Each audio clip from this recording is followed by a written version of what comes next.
Good. What's good? What's good? What's good? Hope everybody's doing good out there in TV land. Let's get a little, pull a little drinky drink. Yeah. Uh-huh. Over here celebrating victories. My Bulls got the dub. So tonight,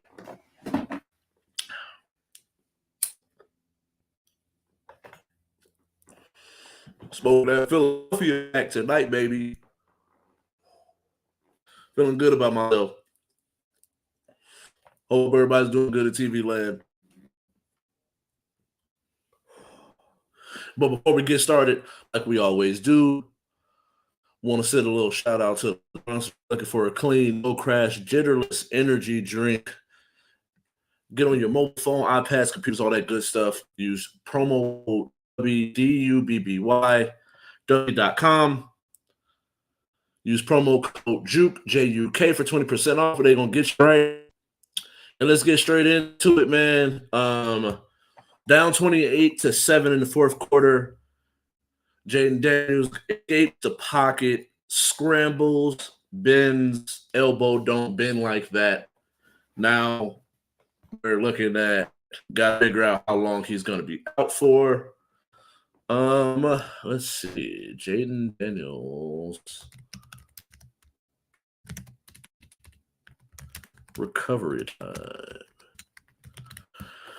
All right. What are we looking at?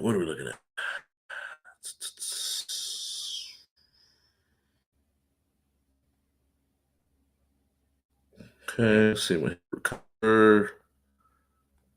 All right, let's see. Because I would assume for the season,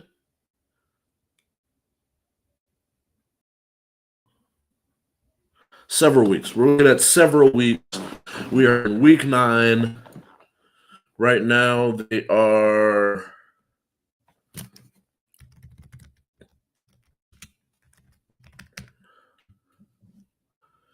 Commanders are 3-6 behind the Cowboys. Right now, we are looking at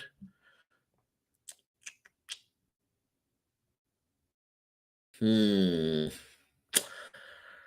chances are slim. Even before this, the chances were slim of them making the playoff because Eagles are at 2. Packers are 5-2. Lions, Bears 5-3. Buccaneers are 6-2. Panthers are 5-4. So if we're looking at 7 spots here, we're looking at Eagles, Packers, Bucks, Seahawks, and then Rams, 49ers are 6-2 and 6-3. So the chance of them making the playoffs before this injury was very slim to none at this point. So looking at, I just doubt it, man. I doubt it. Sucks for them.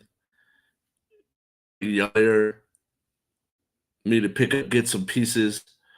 Because their defense this year just wasn't as good as I would have thought, given that Dan Quinn's track record.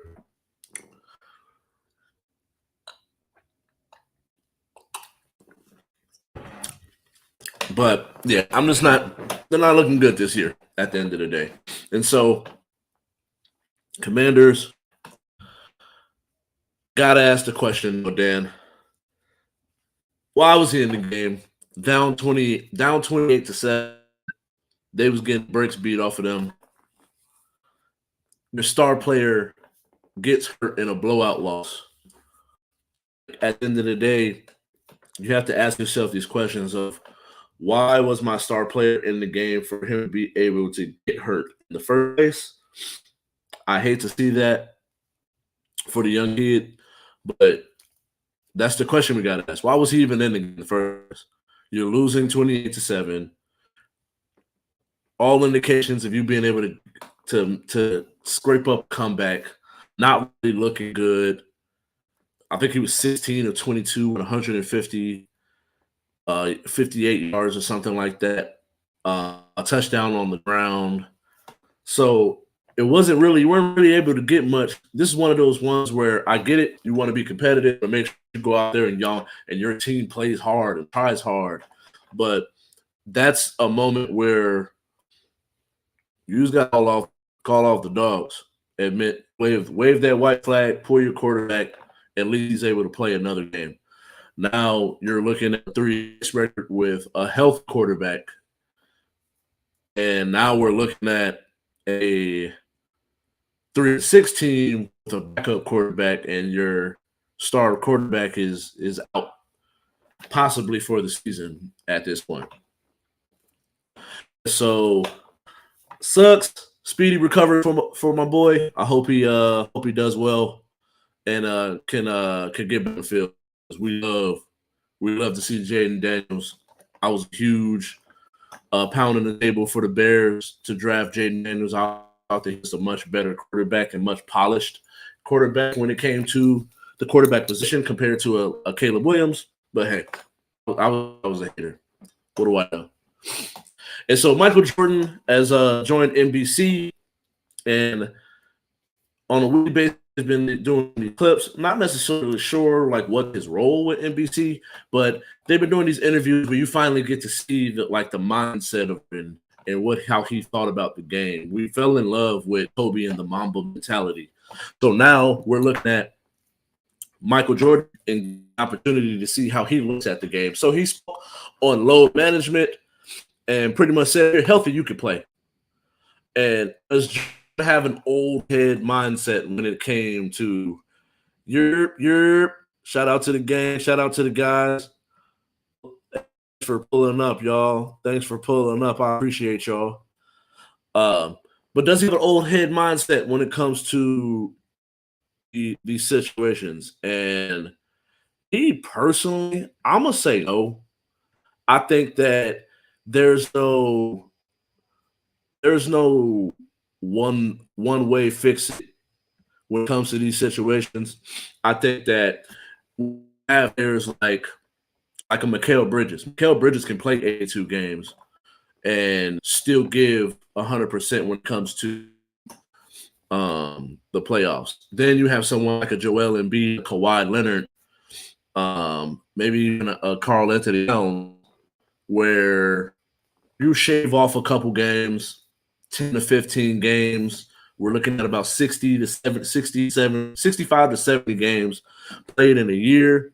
And look at what it's doing for people's careers. We're having KD, F, LeBron, 3 players of which that come from that load management era. And look at how well they're playing well into the late 30s, where once you got to 35, pretty much we was going to start planning your send-off. And so, my boy Tron was having a few typos, but my guy, thanks for pulling up, my boy. But I don't think Jordan has an old head mindset when it comes to this situation. I think that he has a way that he went after the game. He understood the business side of things when it came down to it. People are paying their hard-earned money to be able to come and see these players that they look to. There's such inspirations, and people love the NBA. So now you scrape up your money, you come to the game, and then right before the game, they say that the player that you wanted to see the most is not playing. So I do think that there's something to that, and that we should honor that way and that way of thinking. But there are some players where that load management is everything to their career and the success of the team. Now, when we start to talk about load management, a lot of like the load management here aren't really the most successful team. One that you think about the most is the Philadelphia 76ers.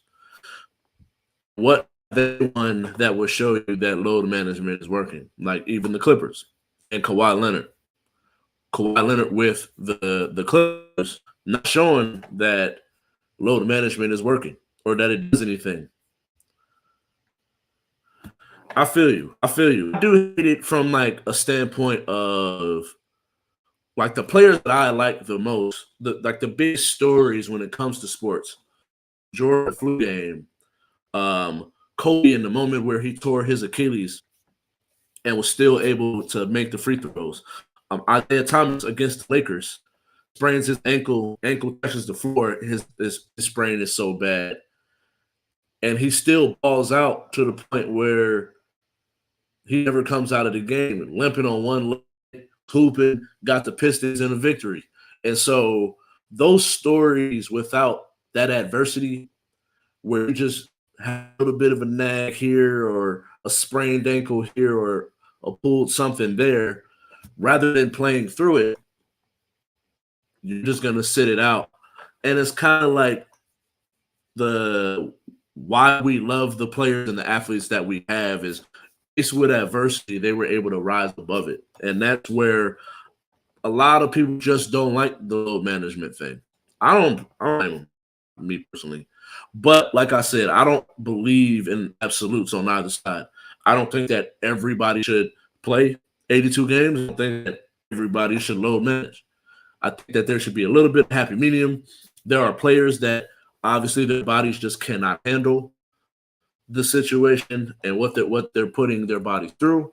So I don't have a problem with those people doing load management. But when it comes to the stars, I'm a little impartial because for a person that's saving up their money and finally LeBron came down, or Anthony Edwards or Zion comes to town and then they're sitting out, and there's something really wrong with them at the end of the day.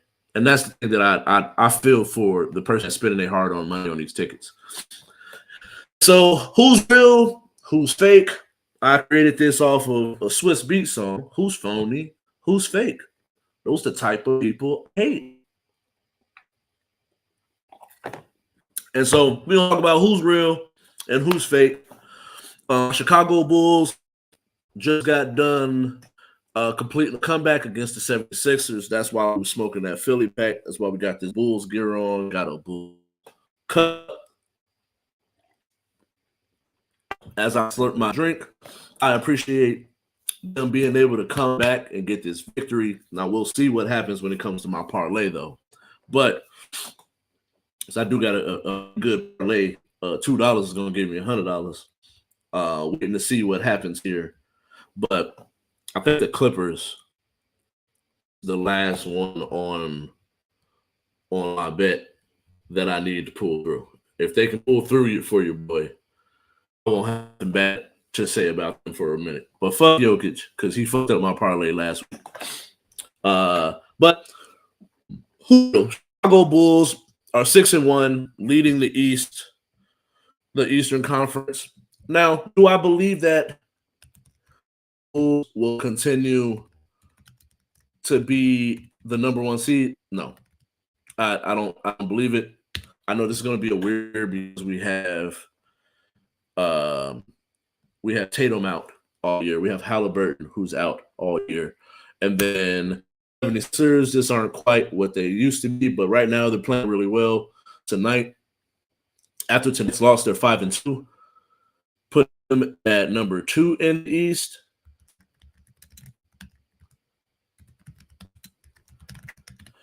So I don't see the 76ers or the Bulls, honestly, as title contenders. Now, can I see them being good enough to where they have a home court advantage in the playoffs? Both of which I do believe have the opportunity to do so. I think that the Bulls showing what they can do right now. Going into the season, I wasn't 100% sure, especially with us not having the likes of a Kobe White start the season with a pulled hamstring. I think that how they're playing now, locked in on the defensive end, going into these games, nobody's really going out and dropping 50. They're just playing a well-rounded. You're getting from this person. You're getting 25 from this person. What's up, girl? The timer went off. All right. Well, it's time to go to bed. Have a good night, babe. Love you. Give me kisses. Can you close the door? Please and thank you. Love you.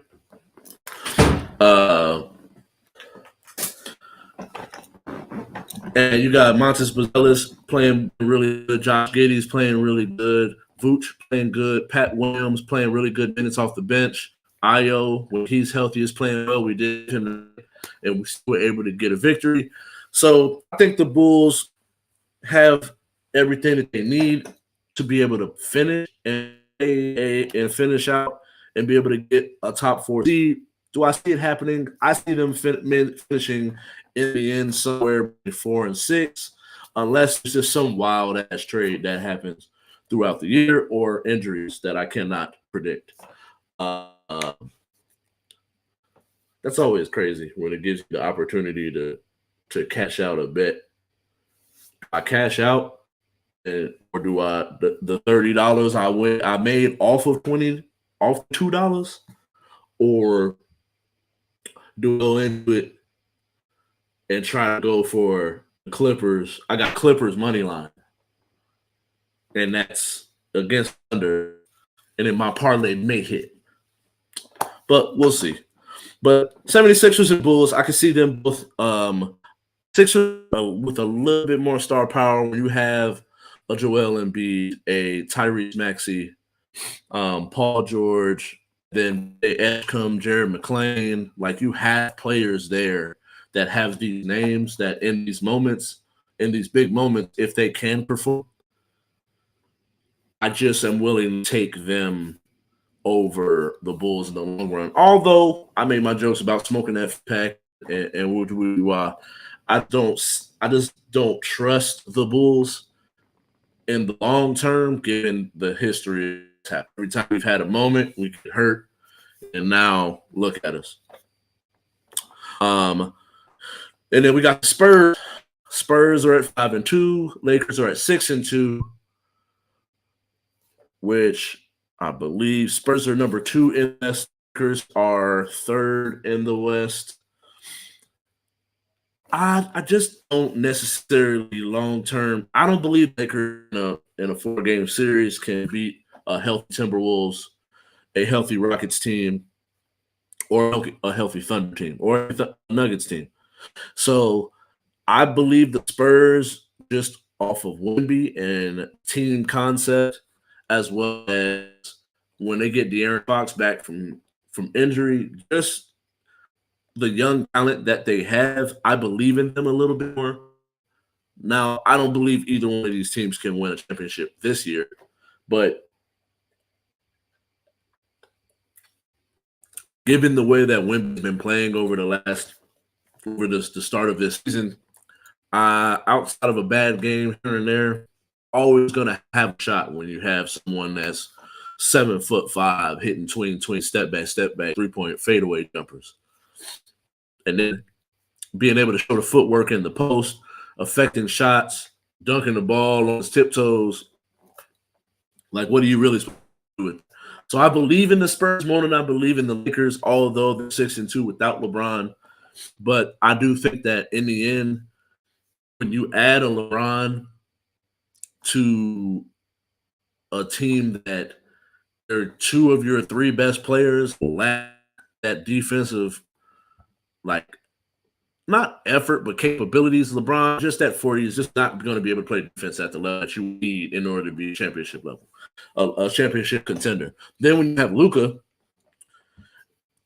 we're just not expecting him to play defense. It is what it is at this point. At this point in his career, he's never going to be what we think he should be. We would hope that he gets at least Steph level of defense. But even in shape, still don't look like he want to play defense. The intertrade deadline has come and went. What trade moved the needle the most? I don't think any trade has made anybody a contender or put someone in front outside of maybe like the Eagles and some of their trades, bringing in Michael Carter from the Jets, bringing in Jair Alexander from the Ravens, bringing in a Jalen Phillips from the Dolphins. I'm just tired, and I've said this shit before. Stop trading people to the damn Philadelphia Eagles, bro. They don't need no more talent. They don't need no more help. At some point, bro, the league got to look into it. because I got all these niggas and can they afford them? I could go through a list of names of people. How can you pay all these people and still him on roster? Does the NFL have a luxury tax or something like that, like the NBA that I don't know about? Like, make it make sense. I'm tired of seeing it. I want nobody trading nobody else to the Eagles. Every other week you see them. Somebody glad the trade deadline is over. Shit is annoying because then there can be somebody that got traded and then they gonna get released or bought out or some shit, and then the Eagles gonna get them later in the season. I swear, the shit happens every time. It's just fucking annoying. Or like Brees Hall going to the fucking Chiefs. What the fuck is that? Like, sorry, my team is trash. So we're tanking. Like, hell yeah. And everybody, and then when it comes to the Dodgers, like all these Dodgers fans is hype. Y'all should have won your team. Y'all was you surprised that y'all won the World Series. Look at your damn squad. Get on my nerve. I hate the niggas. I'll talk about that shit in just a second. But trade deadline, I think the Jets have done the most. They're definitely blowing up the team. Record is awful. But they trade Ross and Quentin Williams, get 3 first-round picks, a second-round pick, Mozzie Smith, and Adonai Mitchell, which players that you're getting are good young pieces that you see if you can develop something out of them. Now, all of the rest of this is going to be, can you hit on these first rounds and second round picks that you're getting? And that's the thing for me, that given the ability that they've shown in the past, now I don't know. But when you have a new regime, new coach, new system, new players, all right, the people making those decisions, there's an opportunity there for them to be able to get something out of it, which I very well think they will. Now, we'll see what happens in the future, but you have 3 picks in the first round between the next 2 years and a second round pick, all on the ones that you have currently. I just don't. I think that they're building something that moving needle more than I think the trade is making it, where a team went from not winning a Super Bowl to being able to win a Super Bowl this year.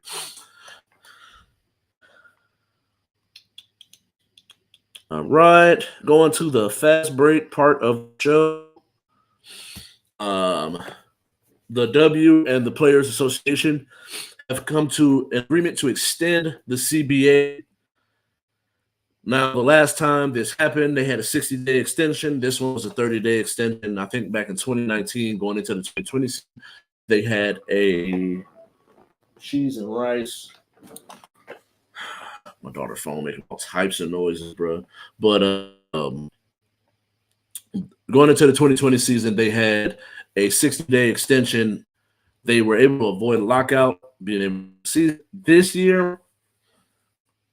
Unless something strange happens or different happens, from everything that I'm hearing from discourse of the content creators on social media that talk about the sport, the clips that I see them reacting to, or the interviews or little excerpts from things that players have said, unless that they come back with some crazy number that they just haven't, I just don't see us avoiding a lockout. I think they very much should be, believe that they deserve to get the same percentage that men's sport did. Now, I haven't had an opportunity to go back through and look and see when did the players start getting that percentage of the revenue, but in the end, I think that there are a lot of context and a lot of different things that go into this conversation. I think the one thing that I'm tired of people saying is the fact that women's sport has not made a profit. But go Google it when you get the opportunity. Do your research if you're going to be the person saying that, because the NBA was not making profits until after Bird and Magic. So the WNBA and the W has been around for 25 years, 30 years, and it took 30 years for the NBA to get to a point of them making profit. Now they're making so much money that they're able to finance the W and help them in a lot of different ways. But for us to be sitting there like, oh, they don't deserve these things because they don't make a profit, the NBA was still being able to pay $1 million contracts and they weren't making a profit. So do your research before you just go out there spewing that nonsense. I'm curious to see what happens. I hope they avoid a lockout, but I just don't see it. All right. I did a Mount Rushmore of all the NBA players' positions. Now it's time for the coaches.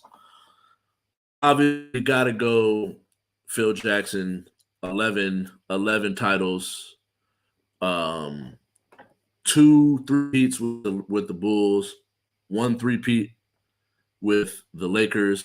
Very well could have won 4 in a row if Kobe didn't Kobe in 2004 against the Pistons. And that's where I think that then he comes back and wins 2 more with that team as well, with Lakers and Gasol and Ron Artest, Trevor Ariza, Cole, Lamar Odom, and that squad. I think that he's definitely solidified himself. If he's not the greatest coach of all time, to me, there's no way you can have him lower than 2. I got Coach Popovich. He's won a title in 3 different decades, going back to the 90s with the 9 lock season. Then he wins a couple in the 2000s, and then is able to get very well could have got 2 in the 2010s. And so Coach Pop and what he was able to do. And then when you really start looking at who did the most with the league amount of talent, I think Coach Pop is one of those ones we got to have that conversation where I don't think people are too crazy for putting him at number 1, especially given that, all right, so he had David Robinson and a young Tim. Then eventually Tim becomes the guy. David Robinson is old. And then now you got Tony Parker and Mobley. So you have 2 top 75 players, 2 Hall of Famers that aren't going to be on the top 75 team. But then when we start to look at like a Red Auerbach, a Steve Kerr, or a Phil Jackson, how many players do they have that's on that top 75 list?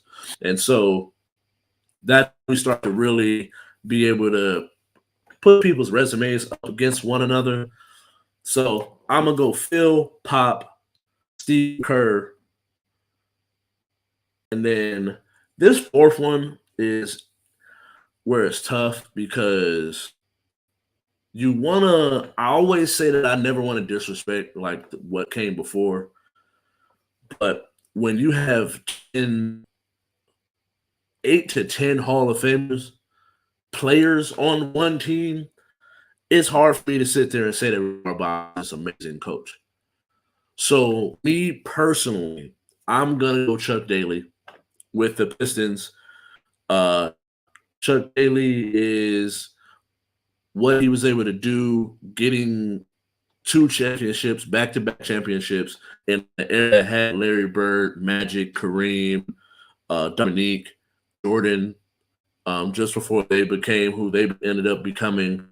I think, and being the head coach of the Dream Team, I'm going to lean that way. He defined an era, a tennis that still gets talked about today, that we'll never see again. And so I'm going to go Chuck Daly. I'm going to go Steve Kerr, Phil Jackson, and Pop, with Phil Jackson being the GOAT. One last thing before I do, got to get up out of here.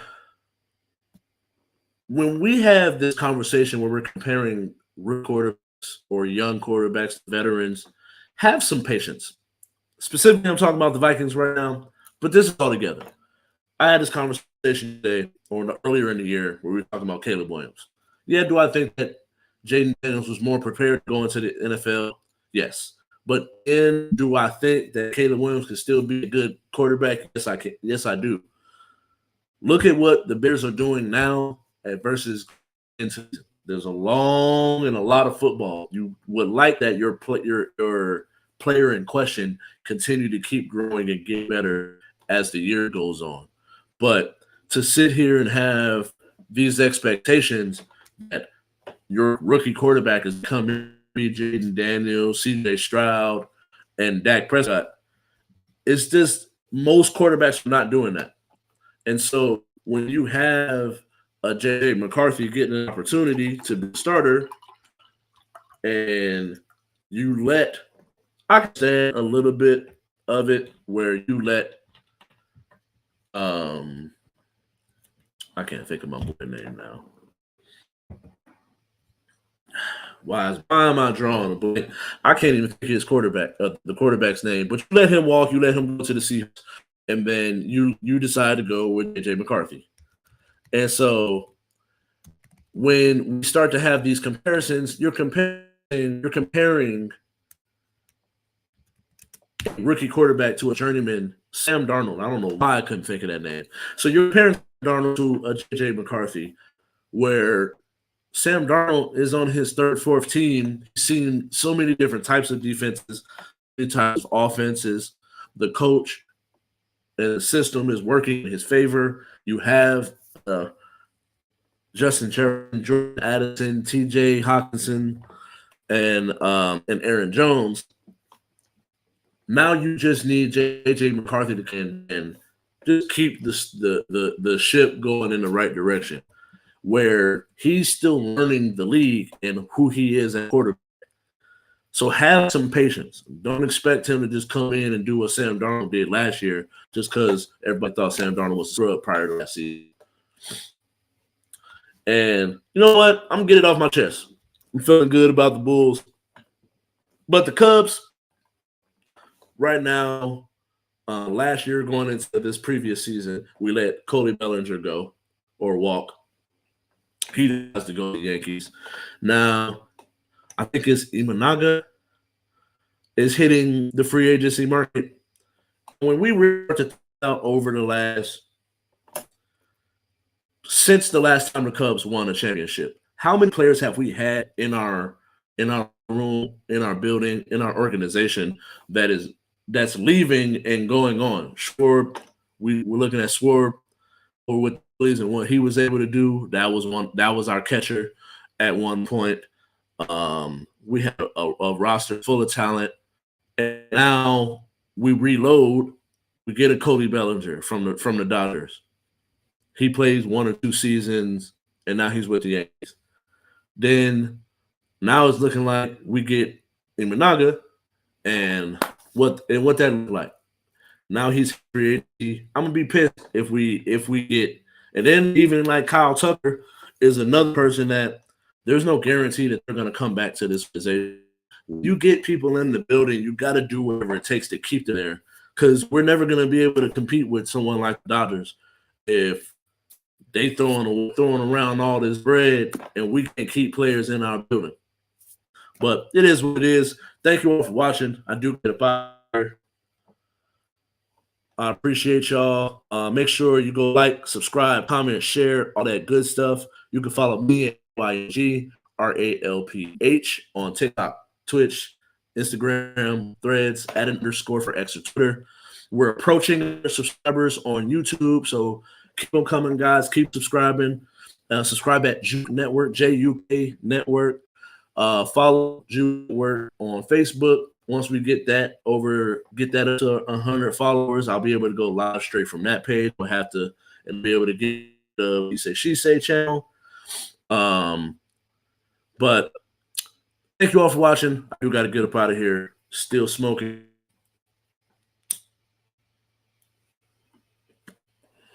Still smoking that 6 pack coming off of a 24-point deficit to come back. Let's go, Bulls.